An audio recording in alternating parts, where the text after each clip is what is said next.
എന്നെയും കൂടെ കൊല്ലാൻ വേണ്ടിയായിരിക്കും ഇവൻ അളക്കാൻ വന്നത് ഇവിടെ. ചിലപ്പോ എന്നെ കൂടെ ഉദ്ദേശിച്ചിരിക്കുവേ.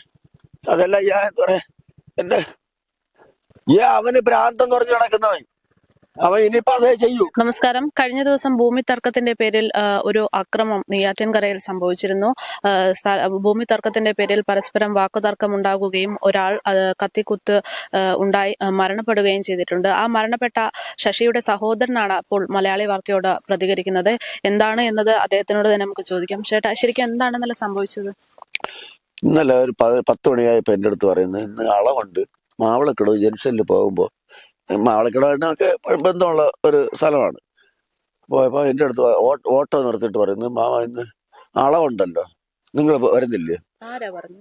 ഈ പ്രതി കുത്തി സുനി എന്ന് പറഞ്ഞു എന്നോട് പറയുന്നുണ്ട്. ഞാൻ പറഞ്ഞു എനിക്കിതറിയില്ല, എന്റെ അടുത്ത് ആരും പറഞ്ഞില്ല, എനിക്ക് അവിടെ ഒരു 7 സെന്റ് സ്ഥലം എടുത്ത് എന്ന് വന്ന് നിങ്ങൾ 10 സെന്റിന് വേണ്ടി എന്താ അളവ് എന്ന് വന്നു ഈ അളവ്. ഞാൻ പറഞ്ഞു എനിക്ക് അളവ് വേണം, നിങ്ങളൊരു കാര്യം ചെയ്യും, അളന്ന് മിച്ചം ഉണ്ടെങ്കിൽ എനിക്ക് അവിടെ ഇട്ടേക്ക്, നിങ്ങൾ അളന്നിട്ട്. ഇത് പറഞ്ഞിട്ട് ഞാൻ എന്റെ വഴിക്ക് അങ്ങ് പോയി. വന്ന് ഉച്ചയ്ക്ക് TV കൊണ്ടുപോയി വാർത്ത കിട്ടാതെ ഇരിക്കാൻ, ഒരു വാർത്തയും അറിയാത്ത സാഹചര്യത്തിലായതുകൊണ്ട് ഞാൻ TV വാങ്ങിച്ചോണ്ടെന്ന് എന്റെ മോന്റെ അടുത്ത് പറഞ്ഞു ഓണാക്കി ശരിയാക്കാൻ പറഞ്ഞു വാർത്ത കേൾക്കാൻ വേണ്ടി. വാർത്ത ഒരു മാസത്തോളമായി ഒരു വാർത്ത കിട്ടാതെ. അപ്പൊ ഞാൻ പറഞ്ഞു വാർത്ത ഒന്ന് വേടേന്ന് പറഞ്ഞു. അവൻ വാർത്തയും വെച്ചിട്ട് ഞാൻ ചോറ് കഴിച്ചിട്ട് ഇരിക്കുമ്പോ എന്റെ മോൻ എന്ന് പറയുന്നത് വലിയച്ഛനെ കുത്തിക്കൊന്നു. ഇതിൽ കൂടൊന്നും എനിക്കറിയില്ല. ഇനി റിപ്പോർട്ട് വരട്ട്, അപ്പൊ ഞാൻ പ്രതികരിക്കാം. ഞാൻ പ്രതികരിക്കും, ഞാൻ ശക്തമായി പ്രതികരിക്കും. ഇതില് എനിക്കറിയാം എന്റെ കുടുംബം, എന്റെ അപ്പനും അമ്മയും ഞാൻ ഇഷ്ടപ്പെട്ടത് എന്റെ അച്ഛനും അമ്മയും അല്ലാതെ ഈ ഭൂമിയിൽ ദൈവം എന്റെ അപ്പനും അമ്മയും തന്നെ ഞാൻ അങ്ങനെ സ്നേഹിക്കുകയാണ് ജീവിക്കുന്നത്, അല്ലാതെ എനിക്കറിയില്ല. അപകടം സംഭവിച്ചത് എത്രാമത്തെ സഹോദരൻ? എന്റെ മൂത്തയേട്ടൻ.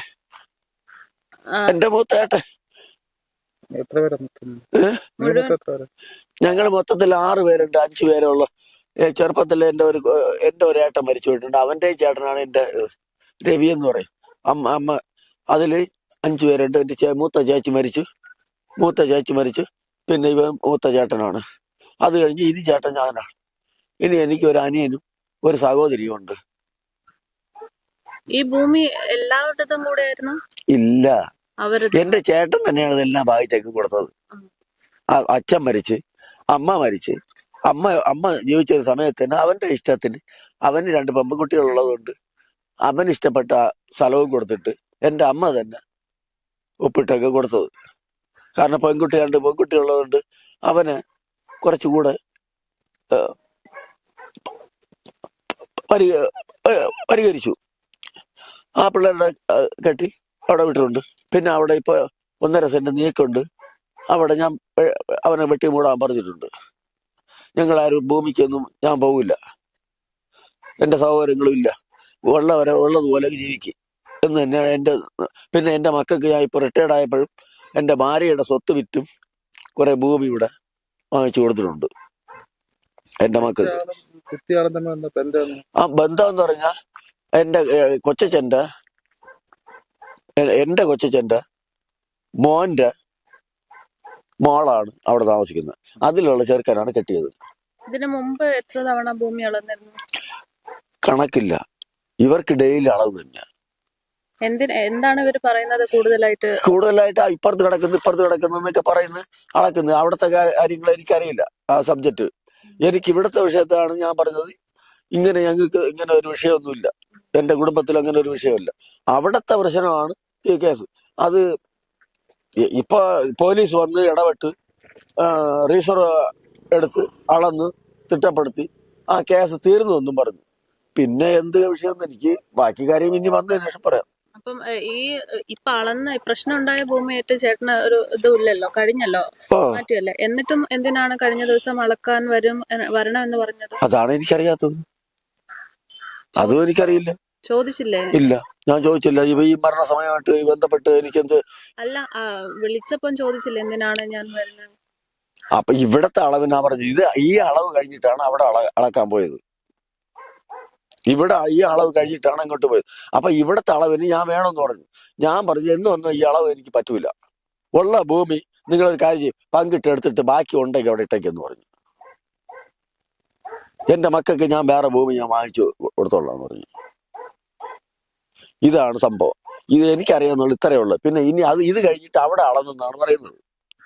അവിടെ അളക്കാൻ പോയപ്പോഴാണ് ഇങ്ങനെ ഈ കത്തിക്കുത്തിൽ ഇത്രയും പ്രായമായ അവനെ കൊല്ലേണ്ട ആവശ്യം തോന്നുന്നു.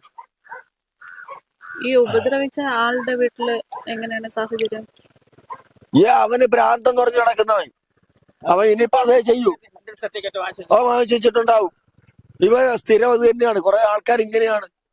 കുറെ ആൾക്കാർ ഇവിടെ ഭൂമിയിലുണ്ട്. ഒരു സർട്ടിഫിക്കറ്റ് ഉണ്ടെങ്കിൽ എന്തും ആവാമല്ലോ, ആരെയും ചെയ്യാമല്ലോ, കുഴപ്പമില്ലല്ലോ, കോടതി വെറുതെ വിടുമല്ലോ. ഇതല്ലേ നടക്കുന്നത്. നിങ്ങൾ ഭൂമി നിങ്ങൾക്ക് അറിയാമല്ലോ ചരിത്രങ്ങൾ, നിങ്ങളെ പറയേണ്ട കാര്യമൊന്നുമില്ലല്ലോ. ഇവിടെ കുറെ ആൾക്കാർ അങ്ങനെ ഉണ്ട്. അല്ല, എന്തെങ്കിലും ബുദ്ധിമുട്ടുണ്ടായിരുന്നു അതിനു മുമ്പ്? ആർക്ക്? ആ ചേട്ടന്, സുനി എന്ന് പറയുന്നവർക്ക്. എനിക്കറിയില്ല. അവന് ഡെയിലി അളവ് തന്നെ. അത് എത്ര കേസുണ്ടെന്ന് കേസ് എടുക്കട്ടെ. ഇവ എത്ര കേസ് കൊടുത്തിട്ടുണ്ട്, എത്ര റീസർ അളന്നിട്ടുണ്ട്, അതിന്റെ ഡീറ്റെയിൽസ് എടുക്കട്ടെ. എടുക്കുമ്പോ പിന്നെ നമുക്ക് അതിനെ പ്രതികരിക്കാം. അതല്ലേ അതിന്റെ ശരി. അറിയാമല്ലോ എത്ര കേസ് കൊടുത്തിട്ടുണ്ട്, എന്തൊക്കെ ചെയ്തിട്ടുണ്ട്, പിന്നെ റീസർവ് പ്ലാൻ ഉണ്ട്, റീസർവേയിൽ വന്ന് എത്ര പ്രാവശ്യം അളന്നിട്ടുണ്ട്, അത് അവർക്കറിയാമല്ലോ. ഗവൺമെന്റിന് അറിയാമല്ലോ. ആ നിലപാടുമായിട്ട് പോട്ട്. മറ്റു ബന്ധുക്കളൊക്കെ അറിഞ്ഞായിരുന്നു ഇങ്ങനെ ഒരു സർവേ നടക്കുന്ന കാര്യം, അളവെടുക്കുന്ന കാര്യം? പിന്നെ അറിഞ്ഞിരിക്കുമല്ലോ. എന്റെ അടുത്ത് ഇങ്ങനെ ഇവൻ പറഞ്ഞിട്ട് വേറെ ബന്ധുക്കൾ കൂടെ വരേണ്ടതല്ലേ? അതെ, വരേണ്ടതല്ലേ. അപ്പൊ ഇവിടത്തെ ഉള്ള വിഷയമാണ് ഞാൻ പറഞ്ഞത്. കാരണം അളന്ന് കല്ല് വീട് മാറ്റുക, ഞാൻ ഒന്നിനു പോകില്ല. നീ കല്ലോ മുഴുവനെ കൊണ്ടുവെക്കോ. ഈ സംഭവം നടക്കുമ്പോൾ വേറെ ബന്ധുക്കളാരും ഉണ്ടായിരുന്നില്ല കൂടെ? ബന്ധുക്കളുണ്ട് ഉണ്ടായിരുന്നു. പക്ഷെ പിന്നെ കുത്തിയ സമയത്ത് അവിടെ ആ സമയത്ത് ആ സ്പോട്ട് ആരുമില്ലായിരുന്നു. അന്ന് ഇവരൊക്കെ ഉണ്ട്. മാറി നിൽക്കായിരുന്നു. അപ്പൊ കുട്ടനൊന്നും ഇല്ലായിരുന്നു. ഇല്ല, അവരൊക്കെ മാറി നിൽക്കായിരുന്നു. പിന്നെ കുമാറില്ലായിരുന്നു. കുമാരൊക്കെ മാറി നിൽക്കായിരുന്നു. കുത്തുന്ന സമയത്ത് ആ സമയത്ത് അവിടെ ആരും ഇല്ല. അവിടെ പോവാം. അപകടം ഉണ്ടാകുന്നത് ഞാനില്ലായിരുന്നു ആ സമയത്ത്. അല്ല, അറിഞ്ഞു. ഇല്ല, അറിഞ്ഞെന്ന് പറഞ്ഞു കഴിഞ്ഞാൽ ഈ സംഭവം നടക്കണമെന്ന് പറഞ്ഞാൽ ഞാൻ ആ സമയത്ത് അവിടെ ഇല്ല. ശരിക്കും പറഞ്ഞു കഴിഞ്ഞാൽ ഇയാൾ എന്താ അവിടെ ഒരു കല്ല് തോണ്ടാൻ വേണ്ടി അവിടെ പോവുകയായിരുന്നു. പിക്കാസ് എടുത്ത് ആ കല്ല് അവിടെ ഉണ്ടോ എന്ന് അറിയാൻ വേണ്ടി ശ്രമിക്കുന്ന സമയത്താണ് ഇയാൾ പുറകിലൊന്ന് ഓടി വന്ന് പിക്കാസ് കത്തി കൊണ്ട് ഇയാളെ കുത്തി മലത്തി അങ്ങ് തള്ളുന്നത്. ശശി എന്ന് പറയുന്ന ആളിനെയാണ് കുത്തി മലത്തി ഇയാൾ അങ്ങ് ഇടുന്നത്. ആ സമയത്ത് ഞാൻ ഇല്ല. പലരും പറഞ്ഞു കേട്ടാണ് ഞാൻ അറിയുന്നത്. കാര്യം അവിടെ ഒരു കല്ലുണ്ടെന്ന് അറിഞ്ഞ് ശശി അവിടെ ഈ കുന്താലി കൊണ്ട് ഇവിടെ ഈ സ്പോട്ടിൽ ഈ കല്ലുണ്ടോന്ന് അറിയാൻ വേണ്ടി അവിടെ കുത്തുകയായിരുന്നു. കുത്തുന്ന സമയത്താണ് ഈ പ്രതി ഓടി വന്ന് ഇയാളുടെ നേരെ കുത്തുന്നതും ഇയാളെ കുത്തി മലത്തി അങ്ങ് ഇടുന്നതും.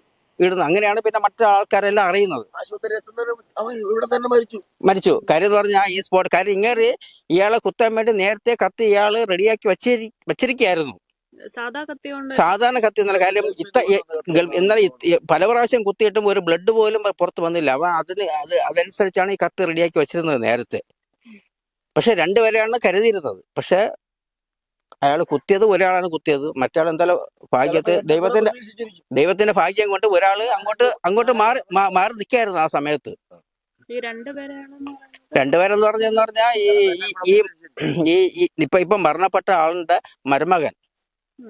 മരുമകൻ അങ്ങനെയാണ് അയാൾ ഉദ്ദേശിക്കുന്നത്. രണ്ടുപേരും അങ്ങനെ മനസ്സിൽ രണ്ടുപേരാണ് ഉദ്ദേശിച്ചിരുന്നത്. പക്ഷെ ഒരാളാണ് മരണപ്പെട്ടത്. മറ്റാൾ എന്തായാലും ഭാഗ്യത്തിൽ ദൈവത്തിന്റെ ഭാഗ്യം കൊണ്ട് ആൾ രക്ഷപ്പെട്ടു.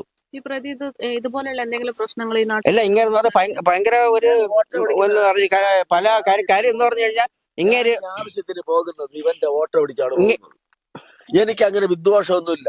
ഇതൊക്കെ നിസ്സാരമായ കൈകാര്യം ചെയ്യേണ്ട കാര്യങ്ങളാണ്. ഞാൻ എന്തെങ്കിലും ഓട്ടോ എന്റെ ഭാര്യയ്ക്ക് പിള്ളേർക്ക് എന്തെങ്കിലും ഒരു ആവശ്യം ഉണ്ടെങ്കിൽ ഞാൻ ഇവന്റെ ഓട്ടോയെ പിടിക്കൂ. എന്റെ ഭാര്യയും നമുക്ക് ഇവന്റെ ഓട്ടോ പിടിക്കാം. അവൻ വരും, നമ്മളെ പിള്ളയല്ലേ, അവൻ 10 രൂപ അവന്റെ കയ്യിൽ ഇരിക്കട്ടെ എന്ന് എന്റെ ഭാര്യയും സ്നേഹിച്ചു വെച്ചിരുന്ന ഈ ചെറുക്കനായി വൃത്തികെട്ട പേര്. അത്രയും വൃത്തികെട്ടവനല്ലേ.